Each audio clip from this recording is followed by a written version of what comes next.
problema en la recepción del mensaje, se llama afasia. Son algunas patologías que vamos a ver a continuación.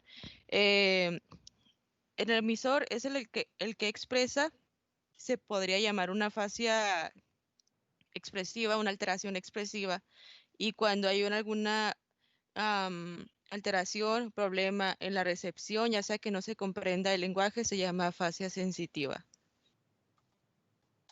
Siguiente, por favor.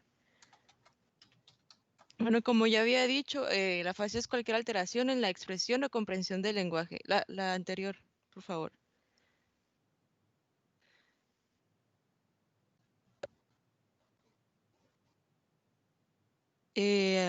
Aquí tenemos tres definiciones. También es el trastorno de comunicación adquirido que afecta la capacidad de una persona para procesar el lenguaje, pero no afecta la inteligencia. Es decir, un paciente, una persona puede tener problemas para comunicar, pero puede ser, eso es independientemente de su intelecto, de su IQ.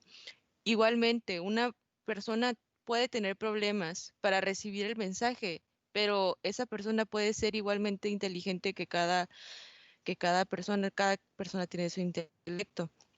Eh, También se denomina como un problema médico causado por un daño en las partes del cerebro responsables del lenguaje. Si bien tenemos entendido que las áreas, el control y la organización del lenguaje se encuentran esencialmente localizados en el hemisferio izquierdo del cerebro. El hemisferio izquierdo es considerado como dominante para el lenguaje en las personas diestras, es decir, creo que aproximadamente el 95% o 99% de las personas de la población son diestras y el resto del porcentaje son eh, no, zurdas, las zurdas. Entonces, de las personas zurdas, de ese porcentaje del 1% al 5% en el mundo, el 60% tienen su área dominante en el hemisferio izquierdo, mientras que el 40% de las personas que escriben con la mano izquierda pueden tener su área de lenguaje en el hemisferio derecho. Pero ese es un porcentaje muy escaso. Y bueno, las áreas relacionadas con el lenguaje es el área de Broca, el área de Wernicke, el córtex motor primario, córtex auditivo primario y así sucesivamente. Las personas que presentan una afasia normalmente son personas de mediana edad o edad avanzada y es la misma probabilidad por ambos sexos, no tiene predilección de sexo. La puede padecer igualmente un hombre que una mujer. Siguiente, por favor. Bueno, tenemos las afasias, se dividen. Aquí les puse un esquemita para que no se confundan porque hay distintas. Y tenemos las corticales y las subcorticales. Las corticales son las que tienen más divisiones, que son las fluidas, las no fluidas. Y las fluidas está la conductiva, la anómica y la de Wernicke, que a continuación ahorita se las voy a explicar. También de las corticales están las globales, las transcorticales mixtas y las transcorticales motoras y las transcorticales sensitivas. Muchas de estas afasias se parecen, pero tienen una diferencia entre ellas. También están las subcorticales que se dividen en talámicas y en los núcleos basales. Siguiente, por favor. Bueno, vamos a empezar con las afasias corticales. Primeramente, la afasia no fluida o la afasia de Broca. Esta afasia, el problema principal, como lo dice, no fluida, él está en el emisor, en el problema en la emisión del mensaje. Eh, las personas no pueden hablar fluidamente o tienen un problema en gesticular las palabras y hacerlo de una manera rápida. Pueden utilizar menos de 50 palabras por minuto, que es muy poco.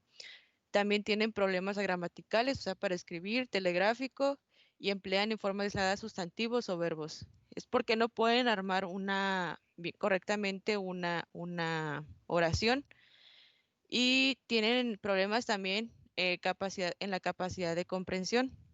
Ah, no, perdón, disculpen, tienen capacidad de comprensión, es decir, no tienen, es una fascia expresiva, no es sensitiva. Si fuera sensitiva, tuvieran problemas en la capacidad de comprensión. Tienen defecto en la repetición, es decir, o sea, si tú le dices a un paciente, a ver, quiero que digas, hoy el día está muy soleado, ellos no te lo van a poder decir. También en este tipo de afasias, eh, va a haber, va a haber una hemiparesia dispraxial y bucofacial. Y pues si tú le preguntas a un paciente dónde te encuentras, cómo te sientes y qué tal está el clima, él no te va a decir, ah, pues me encuentro bien, estoy en fulano lugar, me encuentro bien y el clima está frío. No, él te va a decir hospital, bien, frío, porque no pueden armar correctamente una oración.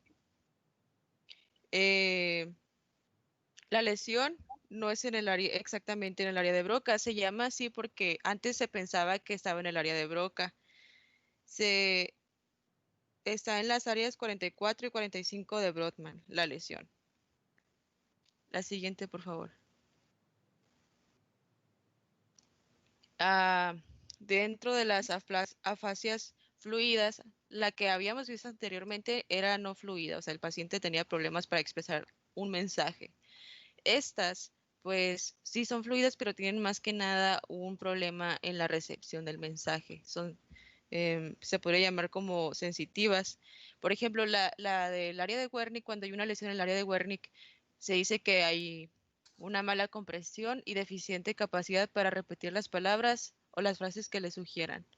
Suelen utilizar parafasia. Una parafasia es confundir palabras parecidas fonéticamente, o sea, que suenen parecidos o que tengan un significado. Igual, por ejemplo, en vez de decir un paciente que quiera decir carro, va a decir, ah, el barro. Y no es el barro, pues se está refiriendo al carro. Me voy a subir al barro y pues no es barro, es carro. También pueden confundir no sé, tenedor con cuchillo. Si, aunque ellos sepan que eso no se llama tenedor, que quieran decir, me pasas el tenedor, ellos van a decir, me pasas el cuchillo, porque es algo que no pueden controlar. También está la fase conductiva. Este tiene un lenguaje fluido y una comprensión adecuada, con alteración en la capacidad de repetición, por eso se llama conductiva. Pueden hablar correctamente y comprender adecuadamente, pero si tú les dices, ah, te estaba diciendo, ¿qué te estaba diciendo? No te van a decir porque sí saben lo que te estaban diciendo. Por ejemplo, si yo estoy en una plática y estoy con una persona que tiene una fascia conductiva, yo le estoy diciendo, ¿sabes qué? Fui a fulano lugar, a tal hora y así. Y me pierdo y le digo, ¿qué estaba diciéndote? Él va a saber de lo que le estaba hablando, pero no va a saber cómo decírmelo. Eso es una fascia conductiva. Y se utilizan con frecuencia para fases también, o sea, lo que les había mencionado anteriormente. Su escritura es comparable a su lenguaje oral, o sea, van a poder escribir correctamente. Y la lesión se localiza en la circunvolución angular y supramarginal. También está la fascia fluida anómica. Esta fascia tiene problemas en la nominación. Nominación, ¿qué quiere decir? Nominación es para nombrar las cosas. Por ejemplo, la casa, la mesa, fulana persona. Se conserva la comprensión y, perdón, se conserva la comprensión y la lesión está localizada en la circunvolución angular. ¿Le puedes dar a la siguiente, por favor? Bueno, ahí está. En esa figura podemos ver una afasia de Wernicke, una afasia fluida subdividida en el área de Wernicke. La siguiente, por favor.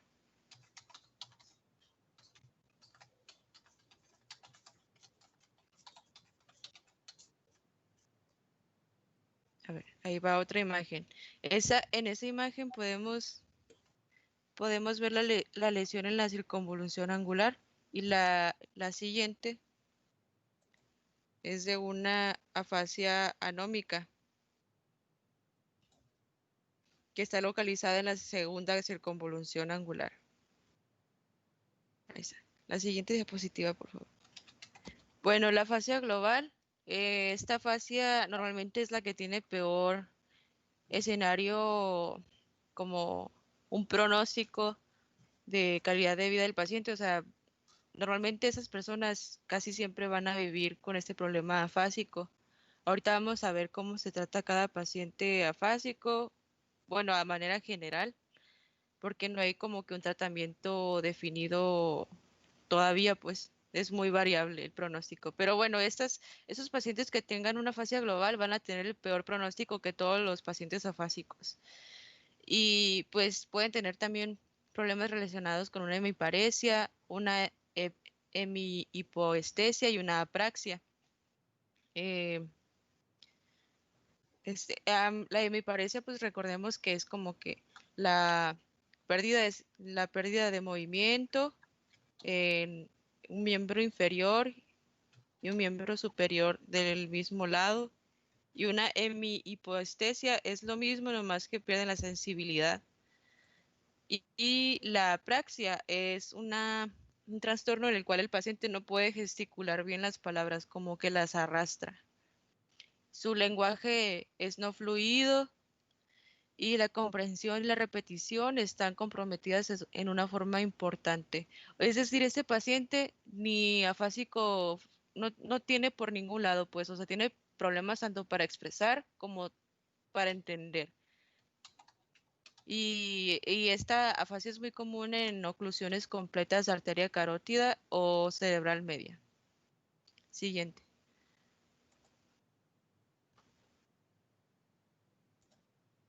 Bueno, también está la afasia transcortical motora, que se caracteriza por un trastorno en la producción completa del lenguaje. Eh, este paciente tiene muchos problemas para gesticular las palabras. La repetición está conservada. Eh, puede leer en voz alta y puede entender lo que leen porque es otro factor. Hay como cuatro variables para examinar en cada paciente afásico, que es la fluidez, que va junto con la expresión del mensaje, la recepción del mensaje, la comprensión, la lectura, si pueden leer en voz alta, y la comprensión, porque un paciente puede leer, pero no puede comprender lo que dice.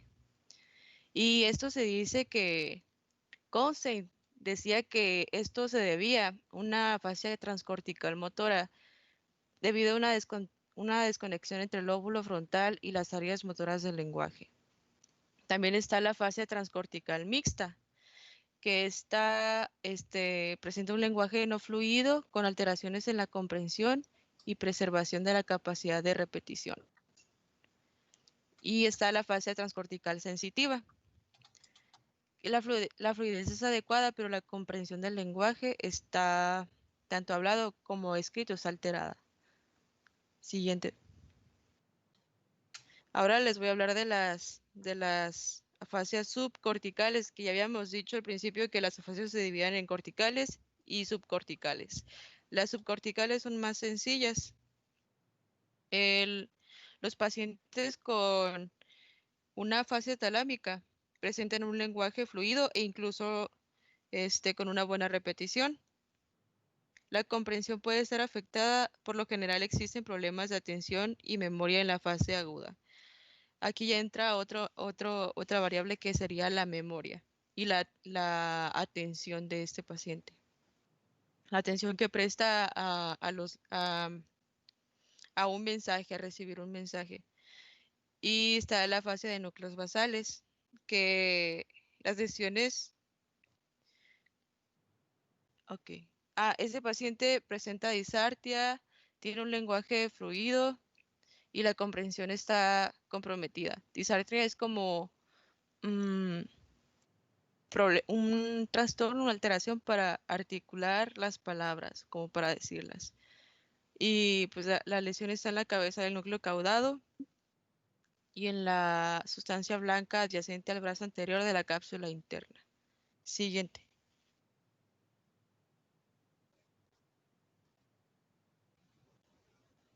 El diagnóstico de las afasias. Normalmente un paciente con afasia no va a ir, no va a ir directamente con un neurólogo o con un psiquiatra o con un neuropsicólogo. Normalmente estos pacientes van a llegar primeramente con un psicólogo porque van a pensar que tiene algún problema emocional o lo van a categorizar como analfabeta, porque no, ya sea que no se pueda expresar bien o no pueda comprender bien las cosas. Entonces el psicólogo debe de estar capacitado para enviarlo con un neuropsicólogo, que ese neuropsicólogo es el que va a dar el diagnóstico oficial y le va a dar un tratamiento. En el diagnóstico, pues lo que yo leí decía que le preguntabas al paciente que si era diestro o zurdo. Y ya pues si era diestro, normalmente pues todos los diestros tienen el área del lenguaje en el hemisferio izquierdo, pero si era zurdo, habíamos dicho que el 40% de los pacientes zurdos que presentaban una afasia presentaban su área del lenguaje en el hemisferio derecho. Es muy poca probabilidad, pero aún así. Y se les tiene que preguntar, por ejemplo, ¿con qué mano comes? ¿Con qué mano realizas tus actividades diarias? O sea, si eres diestro, ¿en qué momento usas la zurda? Para como ver si el paciente usa mucho la mano derecha o si en algunas ocasiones usa la mano izquierda o si es zurdo, es todo lo contrario, pues qué tanto usa su mano izquierda dominante y para qué ocasiones usa su mano derecha. A esos pacientes se les pone a leer, bueno, una prosodia, perdón, la prosodia es como que el acento, la entonación que tienen con las palabras. No es lo mismo que un ejemplo, no es lo mismo que un paciente que tú le digas, ¿sabes qué? Si te quieres ir de algún lugar, ¿cómo le vas a decir? Va a decir, pues vámonos. Y si lo pones en modo de duda, si el paciente está comprendiendo adecuadamente, te va a decir, vámonos. O sea, va a cambiar el acento en que con lo que realiza una oración. No es lo mismo decir, ya vámonos o decir, ya nos vamos, porque una es afirmación y otra es pregunta. También tiene que ver la escritura. La escritura, puede escribir gramaticalmente, pero puede escribir bien también. O, o puede escribir, tú le puedes dictar alguna oración, pero te va a escribir ciertas palabras. Por ejemplo, como habíamos dicho de la fascia de Broca, que le preguntabas al paciente de que, ¿dónde te encuentras? ¿Cómo te sientes? ¿Y cómo es el clima? Y este paciente te va a decir hospital, bien, frío. Y así si tú le dictas alguna oración, así te va a escribir esas palabras. También en los pacientes, cuando se les hace el diagnóstico, si no saben este, acentuar bien, bueno, hacer bien la entonación de las preguntas o de las afirmaciones o la escritura, se le puede poner en una hoja de papel. eh, letras, por ejemplo, en este consultorio hay una mesa y se le pone en la hoja se le pone mesa, no sé, pluma, lámpara, libro. Y si ese paciente no la sabe identificar es porque también ahí tú te vas guiando que tiene un problema en la recepción del mensaje. O sea, a lo mejor sí lo puede leer, pero no puede comprender que es una mesa. Se le es muy difícil decir, identificar que es una mesa. A lo mejor dice mesa y él te señala una silla. Y en la lectura puede leer en voz alta, así, si tiene una fascia eh, fluida, puede leer en voz alta, pero no puede comprender lo que dice. O a lo mejor no te puede leer completamente un texto, pero te lo puede comprender. Siguiente.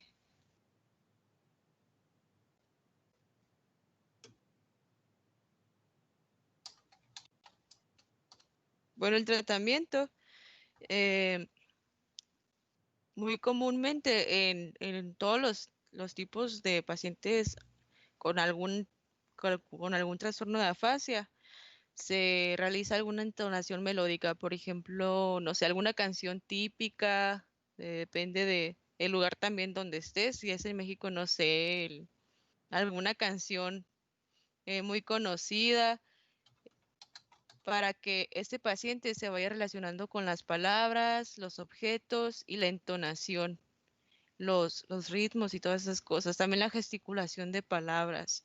Si este paciente tiene alguna apraxia, que es como, pues ya había dicho, ¿no? Que problemas para formular la palabra, para pronunciarla bien, porque hablan como si estuvieran borrachos cuando tienen alguna apraxia.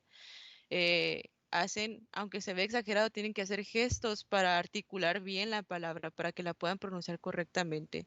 También armar una palabra frase, aunque parezca, por más grande que esté el paciente, le puedes dar una tarjeta y ponerle así como esa en la imagen esa de que dice sofá. ¿Dónde está el sofá? No, pues el sofá es mm, una computadora, pues la computadora es esto y así.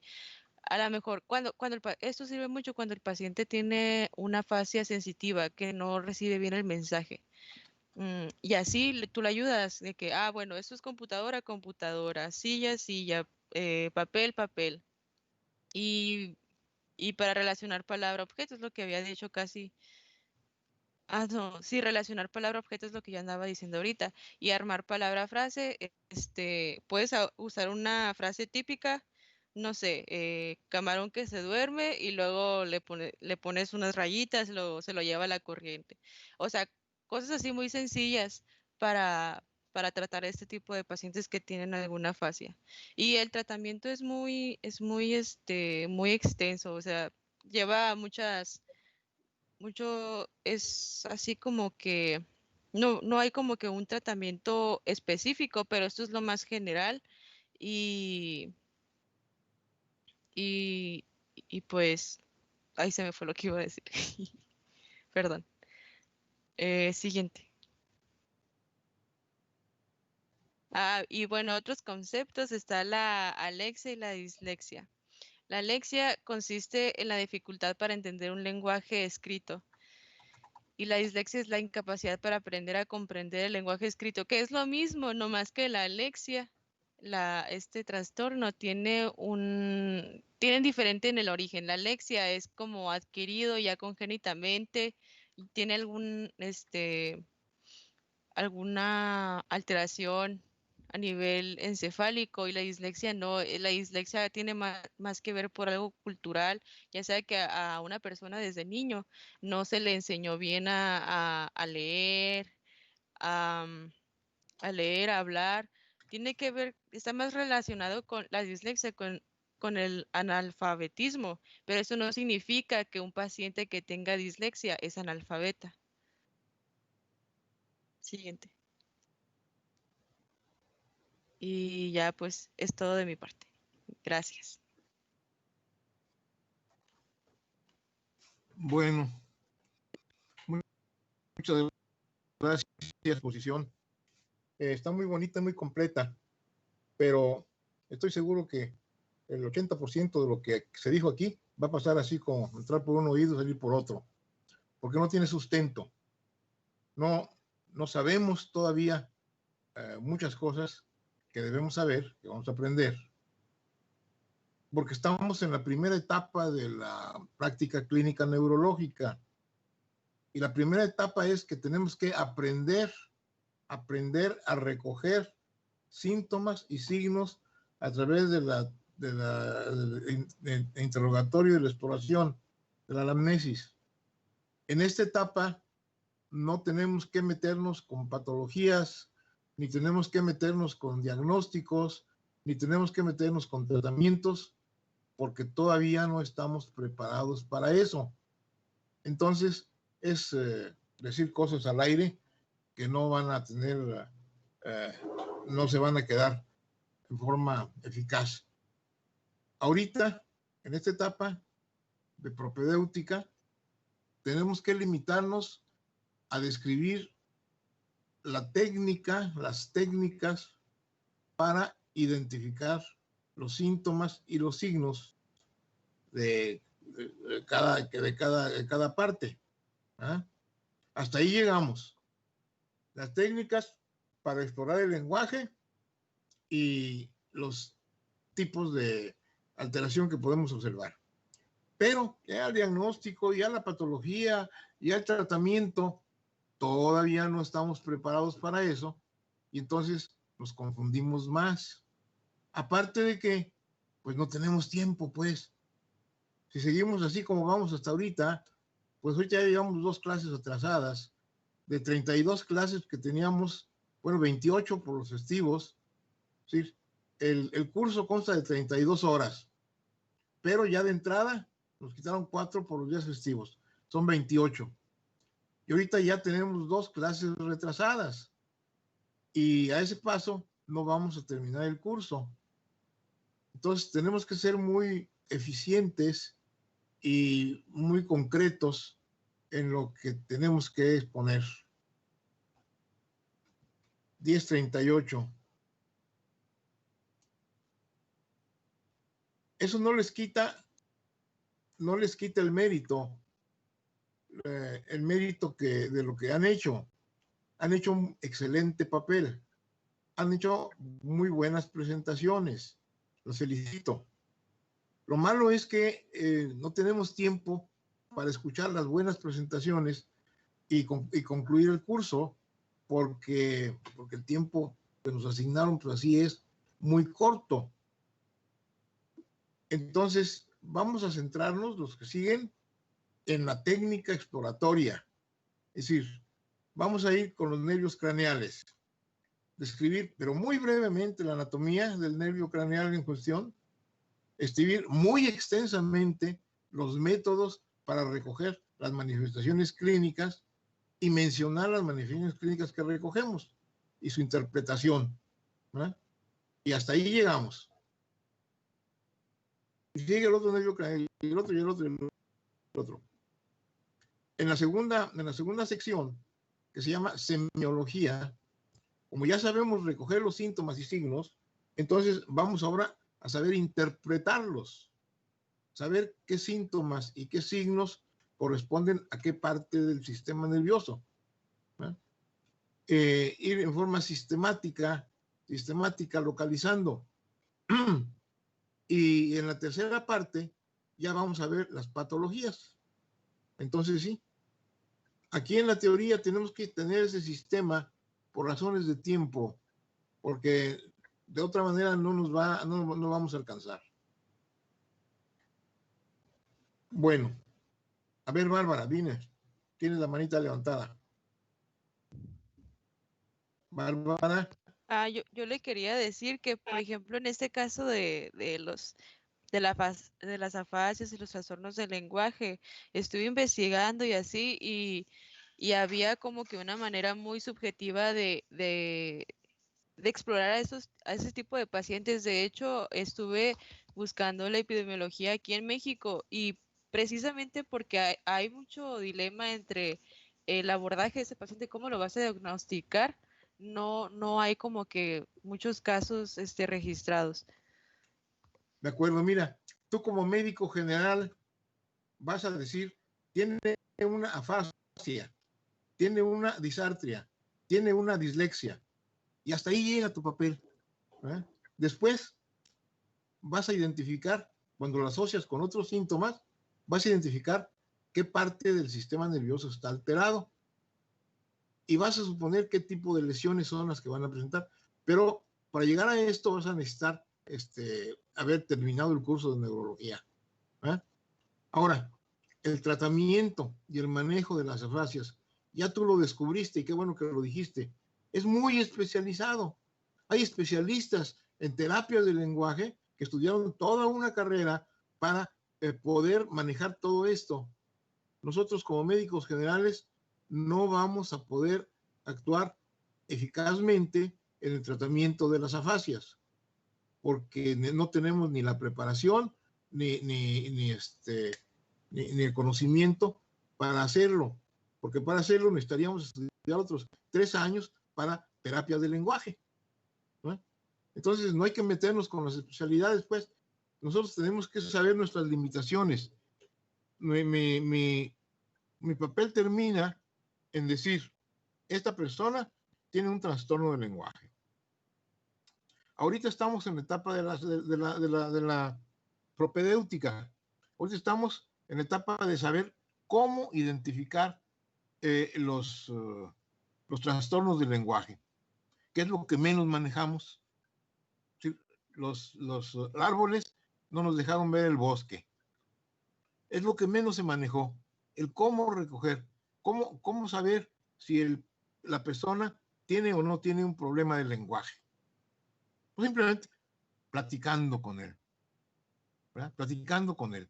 Y así nos damos cuenta si tiene una disartria, si tiene una dislexia, si tiene una disfonía, si tiene una afasia y qué tipo de afasia y punto. Ahí llega nuestro papel como médico. Lo demás se lo vamos a dejar al especialista. ¿Sí me explico bien? Sí, Digo, sí. qué bueno que hiciste este estudio y que tuviste esa motivación y te fuiste a áreas especializadas. Pero estoy seguro de que te quedó un mal sabor de boca porque, pues, en concreto no vas a saber cómo manejar a los pacientes. Pues no sabes porque no tienes ni la habilidad ni el estudio suficiente para llegar a ese nivel. Entonces, como estamos empezando, abriendo los ojitos apenas a la neurología, pues vamos a empezar por el principio y no irnos hasta la cocina. ¿Verdad? Digo, qué bueno que lo hiciste, qué bonito. Digo, no estorba, a nadie le estorba saber de más, pero yo creo que para abordar un tema hay que irnos sistemáticamente desde el principio. Y como estamos en el principio, ahí sí tenemos que abordar esto que me decías, cómo platicar, cómo pedirle que diga A, que diga E, que mueva la boca, que mueva la lengua, que mueva la garganta. Pero qué bonito que nos hiciste una exposición muy completa. Gracias. Bueno, chicos, a propósito de exposiciones muy completas, ayer, digo, la clase anterior, que hablamos de la conciencia, del estado mental, tuvimos una bonita descripción y todo eso, pero otra vez, los árboles no nos dejaron ver el bosque, nos olvidamos de lo esencial. ¿Cómo explorar la conciencia? Y les traje un breve resumen de cómo examinar los estados de conciencia a nivel nuestro, no meternos en Honduras con lo que no sabemos o con lo que no podemos manejar.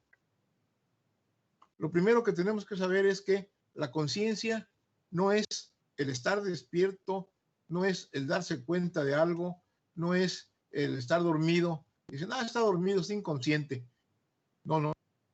La conciencia, fíjense bien, es todo, la totalidad de los procesos psíquicos manifestados en un momento dado, que es además dinámica. O sea, la conciencia está cambiando, no es la misma la que de hace un rato a la de ahorita, ni a la de mañana.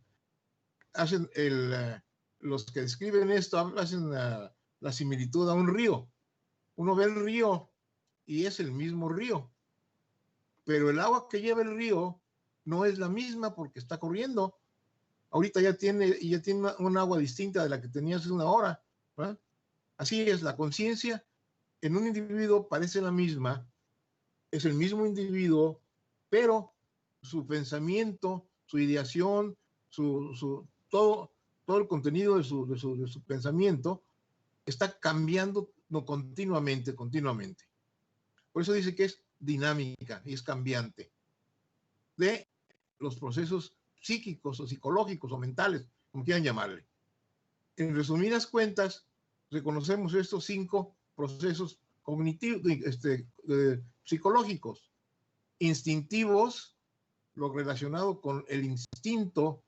Ya saben que tenemos 2 instintos naturales, el de conservación de la especie y el de conservación del individuo.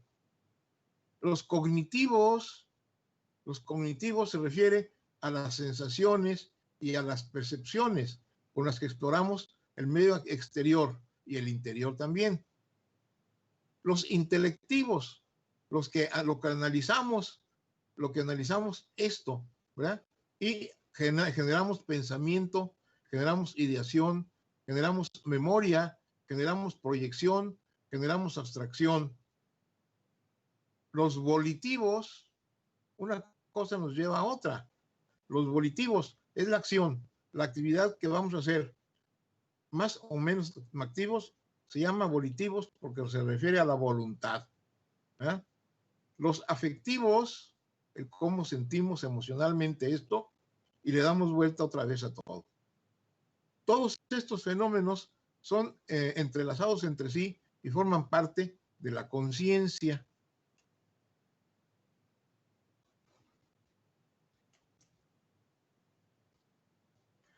Sus compañeros nos dijeron, de la conciencia podemos reconocer dos grandes cualidades. Uno, la claridad, o sea, el estado de vigilia, que sus compañeros lo identificaron con la formación reticulada. El estado de vigilia, ¿verdad? Más o menos despierto. Con mucha frecuencia, en las historias clínicas vemos paciente consciente, más consciente o menos consciente. ¿Consciente de qué? Estoy consciente del calentamiento global, estoy consciente de los problemas del COVID, soy consciente o no soy consciente. Uno puede ser consciente de algo, inconsciente de otra cosa, pero no podemos hablar de conciencia. Podemos decir, está despierto, está más despierto, o está menos despierto, o está dormido, o está en coma, o está muerto. A eso se llama claridad de conciencia y se llama también vigilia. Y por otro lado tenemos el contenido, que son los procesos psicológicos que acabamos de ver. Entonces, tenemos que estudiar unos y otros para nuestra elaboración diagnóstica. Vamos a ver ahora un poquito la claridad. ¿Cómo evaluamos la claridad de la conciencia? Bueno, partimos de una escala, de un horizonte clínico que le llamamos normal. ¿Verdad? Lúcido, vigil, alerta y tranquilo. Este es el horizonte clínico de la conciencia que podemos decir que está normal. Hacia arriba tenemos 3 puntos de vista. Uno, el punto de vista subjetivo. Esto lo que maneja el psicólogo y lo que maneja el psiquiatra, aunque no siempre, ¿verdad? Desde este punto de vista, hacia arriba de lo normal, más lúcido que lo normal, tenemos un estado hiperlúcido, que es el sentirse a todo dar. Todo lo aprendo, todo me sale bien, tengo mucha suerte, hago lo que quiero, soy feliz, bla, bla, bla. ¿Verdad? De la hiperlucidez, en un plano más superior, llega uno a la hiperfrenia. El hiperfrénico está tan lúcido, está súper lúcido, extra lúcido, que se pasa. Y entonces tiene movimientos desproporcionados, actitudes desproporcionadas, conductas desproporcionadas. Cae en la patología de la esquizofrenia. Hacia abajo, los psicólogos mencionan varios estados progresivamente más hacia abajo, del estado lúcido, que es el despierto, al estado comatosa, que es el de estar totalmente sin ninguna actividad. ¿Eh? Pasando por el hipobúlico está normal, pero está flojo, no tiene ganas de hacer cosas, no tiene voluntad de hacer cosas. Luego llega a un estado oniroide, que está como que dormido, como que despierto, se despierta bien todo, pero no le importa mucho el mundo y está así. Luego tenemos el estado crepuscular. Aquí está entre dormido y despierto. Medio se despierta, se relaciona, todavía tiene percepciones normales de la realidad, pero se vuelve a quedar como dormido. El estado onírico ya está un poquito más deprimido. El onírico tiene percepciones anormales de la realidad, tiene visiones, tiene ilusiones, tiene alucinaciones. Más abajo está el estado confusional, ¿verdad? Todo se confunde, su pensamiento está todo disgregado, confunde una cosa con otra, no sabe con quién habla ni nada de eso. Más abajo el estupor, que es ya un estado de prácticamente dormido continuamente, se alerta nada más cuando se le estimula fuertemente, responde con sonidos no articulados y se vuelve a quedar. Y el comatoso está bien dormidote, que no se despierta para nada, no tiene posibilidad de despertar. Esta es la evaluación subjetiva, se la dejamos al psicólogo o al psiquiatra para que ellos manejen esta nomenclatura. La evaluación clínica, que es la que a nosotros nos corresponde, contempla también varios estadios. El estado normal le llamamos vigil o estado de alerta. Entonces, en la historia vamos a decir, el paciente está alerta o está vigil y está tranquilo o está intranquilo, ¿verdad? Muy bien. Hacia arriba del estado vigil, correspondiendo con el hiperlúcido, está el hiperkinético. Está despierto, no duerme, está en continuo movimiento, está haciendo una cosa y otra y se maneja por impulsos. Pero finalmente su pensamiento funciona bien y todo bien, ¿no? Y más arriba está el agitado. El estado de agitación es el movimiento ininterrumpido y desproporcionado y el pensamiento también distorsionado.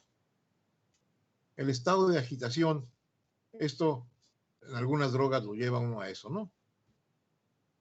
Hacia abajo del nivel del horizonte clínico está la somnolencia. ¿Te ha dormido? El sueño fisiológico entre despierto y dormido, pero se despierta y todo normal, como si nada pasara, más que está uno con sueño. Hipersomnia cuando es demasiado sueño. Por abajo de esta pasa al estado soporoso, que es un estadio más abajo que el sueño. Está dormido el paciente, si uno lo estimula se despierta y se relaciona normalmente, pero se vuelve a quedar dormido en cuanto deja de estimularse. Es el sopor. Luego viene el estupor, que ya habíamos platicado, se parece mucho al de los psicólogos. El estupor, el paciente está dormido continuamente. Responde nada más a estímulos intensos, no se relaciona con la realidad, no reconoce a quien le está hablando, ¿verdad? Y sobre todo no se comunica. Se comunica con voces ininteligibles, con sonidos guturales, etcétera, o con quejidos. Y el comatoso, que ya no se queja de nada, está totalmente. Aquí sí podemos hablar que está inconsciente porque están abolidas todos sus procesos mentales, ¿verdad? Bueno, en el aspecto afectivo, tenemos el normal, que es el individuo tranquilo. Hacia arriba tenemos la ansiedad. Ansiedad tiene 3 categorías: ansiedad, angustia, desesperación y pánico, ¿verdad? O sea, cada vez más ansioso, llega al ataque de pánico, en donde hay alteraciones viscerales importantes, taquicardia, sudoración, una angustia existencial tremenda, deseo de morir, sensación de muerte inminente, el pánico. Por abajo tenemos la depresión. La depresión con distintos niveles también, ¿verdad? Y finalmente desemboca en el mutismo akinético. Paciente tan deprimido que no se mueve, está nomás sentado en una silla y no habla, no porque no pueda, sino porque no quiere. Entonces, en el panorama clínico nosotros vamos a manejar estas entidades, ¿verdad?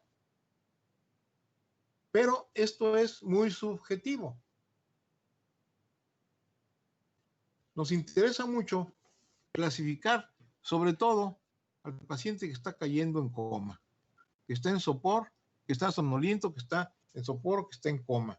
Tenemos que clasificarlo muy bien con fines de diagnóstico y con fines de manejo. Y para esto quiero compartirles una herramienta que es muy útil, es casi indispensable para estudiar un paciente que se encuentre con depresión del estado de vigilia. Se llama escala de coma de Glasgow o escala de Janetta. Estas son sus siglas en inglés, ¿no? Es de Glasgow porque el profesor Janetta la expuso en un congreso, fue en 1972, ahora sí, en Glasgow. Expuso su teoría y fue tan aceptada que se ha adaptado como universal en todas las clínicas neurológicas. La escala de coma de Glasgow es una evaluación muy sencilla que nos da un valor numérico de qué tan afectado está el paciente. Consiste en evaluar la apertura ocular, la mejor respuesta motora y la respuesta verbal. ¿Cómo? Vamos a ver. Si no abre los ojos por ningún motivo, ni porque lo pellizquen, ni porque lo pateen, ni porque le hablen, ni porque le griten, ni porque lo estimulen de ninguna manera, anotamos un número 1. Pero si al provocarle dolor abre los ojos, así sea un instante, abre los ojos y de luego nos echa una mirada de asesina, le llamamos 2. Si abre los ojos, nada más cuando se lo pedimos, abre los ojos, le ponemos 3. Pero si los tiene abiertos continuamente, le ponemos 4 y anotamos el número 4. ¿Eh? Luego en B, ¿cuál fue su mejor respuesta motora? Si el paciente no se mueve para nada, bajo ninguna circunstancia, es número 1. Si al estimularlo de alguna forma le provocamos reacción extensora anormal en opistótonos, ¿saben lo que es el opistótonos? Extensión del tronco, extensión de las extremidades, son las extremidades superiores o torácicas están en pronación máxima, las manos en puños, los puños cerrados, ¿verdad? Y las inferiores extendidas y con hiperextensión del tronco. Eso es la respuesta extensora anormal, que regularmente se conoce en neurología como el signo de descerebración. ¿Eh? Bueno, si el paciente tiene una respuesta descerebradora, 2. Si es repulsa, se mueve, se retira. Bueno, si es flexora, es 3. Si es repulsiva, 4. Si localiza la fuente del estímulo, 5. Y si obedece, le ponemos un 6. Chicos, son las 11. ¿Qué clase tienen enseguida? Hola. Nefrología. Nefrología. ¿En dónde? Pues en línea, en ningún otro lado, ¿verdad? Bueno, vamos a dejarlo ahí para respetar el tiempo del profesor de nefrología. Mañana le seguimos, digo, el lunes, el miércoles. El miércoles le seguimos. ¿Ok? Sí, está bien. Sí, gracias. Nos vemos entonces. Bye. Bye. Gracias, doctor.